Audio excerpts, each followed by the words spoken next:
दुनिया भर में कोरोना के बढ़ते व्यापक प्रभाव को देखते हुए सभी की नजर वैक्सीन पर ही टिकी हुई है और इसी बीच कोरोना वैक्सीन पर ब्रिटेन से एक अच्छी खबर निकलकर सामने आ रही है।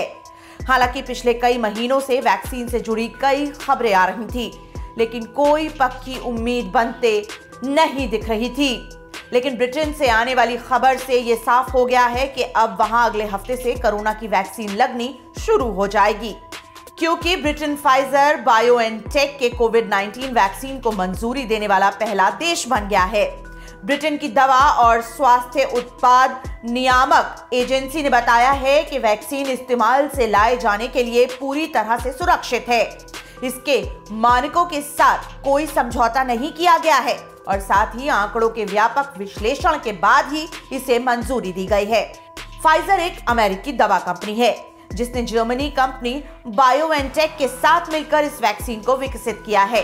साथ ही कंपनी ने यह भी दावा किया है कि वैक्सीन कोरोना के रोकथाम के लिए 95% तक असरदार है, जो हर उम्र, नस्ल और अलग अलग जगह के लोगों पर असरदार भी है। ब्रिटेन के प्रधानमंत्री बोरिस जॉनसन भी इस खबर से काफी खुश हैं और उन्होंने इस बात की पुष्टि भी की है कि अगले सप्ताह से वैक्सीन उपलब्ध होना शुरू भी हो जाएगी। साथ ही उन्होंने ये भी कहा कि वैक्सीन लगने से जान बचने में मदद मिलेगी और इससे अर्थव्यवस्था भी फिर से बढ़ेगी।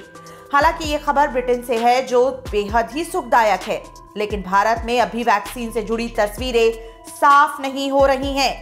पिछले दिनों एस्ट्राजेनेका की वैक्सीन खूब चर्चा में थी, लेकिन उसके ट्रायल पर उठे विवादों के बाद कुछ कहना मुश्किल है कि वैक्सीन कब तक आएगी। हालांकि वैज्ञानिकों का निरंतर प्रयास अभी भी जारी है और सूचनाओं की माने तो अगले साल की तिमाही तक भारत में भी वैक्सीन को ले सुखद खबर कभी भी मिल सकती है। Bureau report, ABNN।